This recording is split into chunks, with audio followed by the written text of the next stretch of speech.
Guys, for today's video, finally, naglakas loob akong gumamit ng Atome card sa mga offline merchants. Ayan. Tapos ito po yung sa Kung di nyo pa napanood siguro, may review ako about Atome. Sabi ko, after kong ginamit siya sa Robinson Supermarket na nag-do not honor, puro online transaction na lang ang ginawa ko. Kahit ako, kala ko nung una dahil nilock ko yung card kay Atome, yun yung reason kung bakit nag-do not honor siya sa Robinson's Supermarket. So, ang ginawa ko, in-unlock ko, and then trinay ko ulit. Tapos, ganun na naman, do not honor. Parang, for me, parang nakakahiya lang siya na nag-do not honor. But this time, sinubukan ko na yung mga offline transaction. And ano ba ang naging resulta? So, samahan niyo ako sa pamimili ko, sa paggamit ko ng aking Atome card, and tingnan natin kung mag-do not honor pa ba siya, ilang beses na mag-do not honor. Samahan niyo ako sa video na to. Sit back and let's discuss. Coming right up.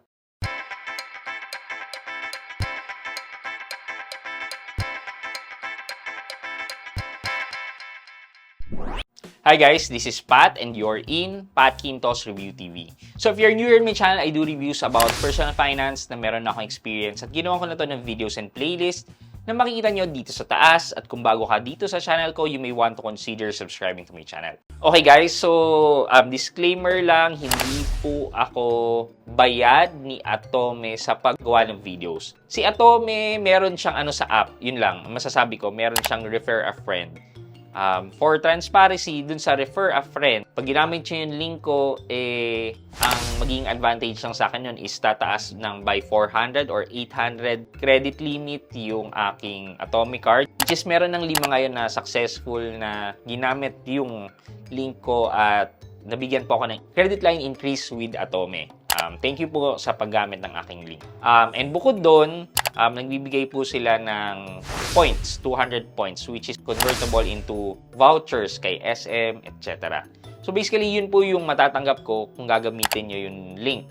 And available din naman yung referral code or referral link sa mga Atome apps nyo. Pag na-approve kayo, pwede rin po kayong mag-refer. So basically, wala po tayong pinagkaiba. Wala pa akong nakakausap kay Atome about it. Yun lamang po, disclaimer lang po. So, para sa akin, okay yung paggamit ko ng Atome.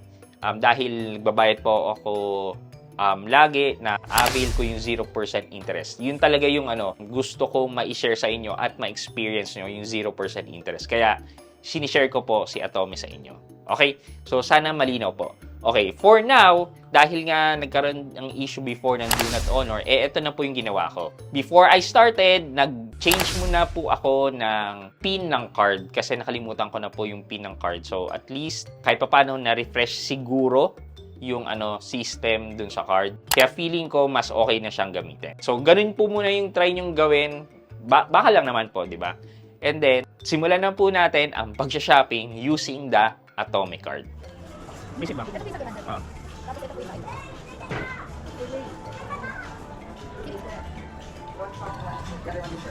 oo. Tapos first, kung kanina nyo na ibibigay yung card, sila na po yung magpa-register. Okay. Diba? Binigay ko sa yung card. Naalala ko kasi kinuha ko dito sa wallet ko. So yun sa O di laging meron ka na lang advantage card.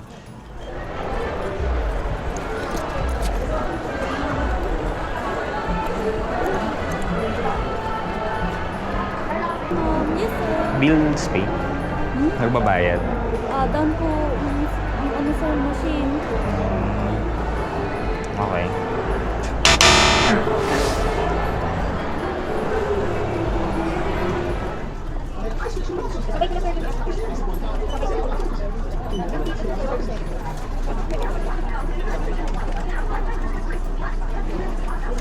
Ito po 289.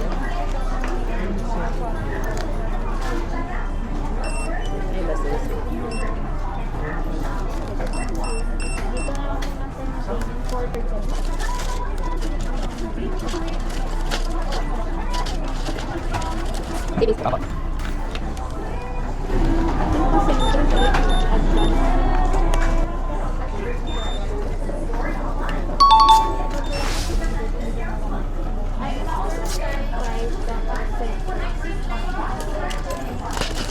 Thank you po.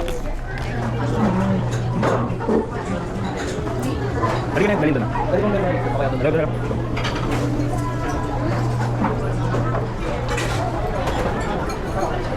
Excuse me. Savings.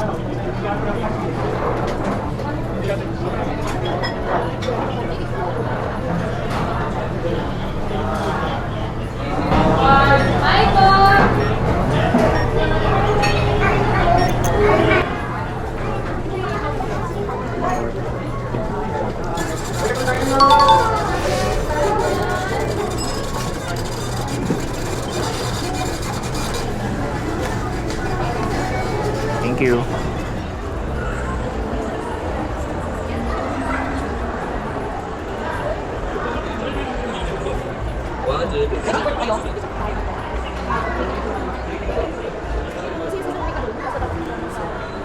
May LAN cable kayo?